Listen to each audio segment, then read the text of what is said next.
নমস্কার বন্ধুরা, পপ কিচেনে সবাইকে স্বাগত। সকল বন্ধুদেরকে জানাই শুভ বিজয়া। বিজয়া মানে দারুণ আনন্দের একটা দিন। এই দিন হচ্ছে মাকে বরণ করা হয়, সিঁদুর খেলা হয়। চলে এসেছি মাকে বরণ করতে, একদম বরণডালা সাজিয়ে। আমাদের পাড়ায় কিন্তু বরণে ভীষণ আনন্দ হয়।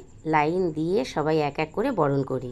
মাকে বরণ করতে করতেই আমার মনের যত আশা আকাঙ্ক্ষা সমস্ত কিছু মায়ের কাছে বলে নিলাম। আমাদের নিয়ম কিন্তু আবার হাত দিয়ে আমরা সিঁদুর পরাই না। একটা কাঁচা টাকা নিই, সেই কাঁচা টাকার কয়েন দিয়েই মাকে সিঁদুর পরানো হয়। আর সেই কয়েনটাই আমরা সারা বছর ধরে সিঁদুরদানির মধ্যে রেখে দিই। মা দুর্গার সাথে সাথে কিন্তু মহিষাসুর, সিংহ, মহিষ সবাইকেই আমি মিষ্টি খাইয়ে দিলাম। প্রত্যেক বছর কিন্তু এই বিজয়া দশমীর দিন আমরা ভীষণ আনন্দ করি, সিঁদুর খেলায় মেতে উঠি।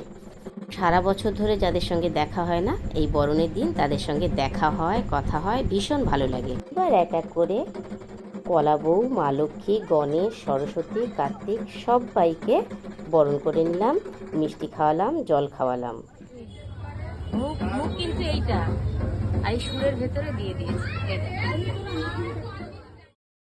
আমাদের ঠাকুর এতই বড় হয়েছে আর আমি হলাম ছোট্টখাটো একটা নাটাসাটা মানুষ। আমি কিন্তু হাতে পাচ্ছিলাম না, পা উঁচু করে করে বরণ করলাম। বরণ শেষ, এবার সবাইকে সিঁদুর মাখানো, সিঁদুর খেলা, খুব সুন্দর আনন্দের একটা অনুষ্ঠান।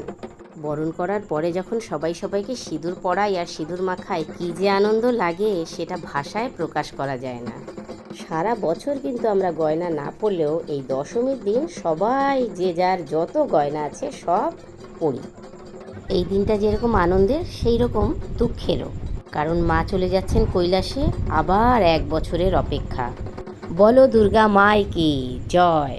আসছে বছর আবার হবে।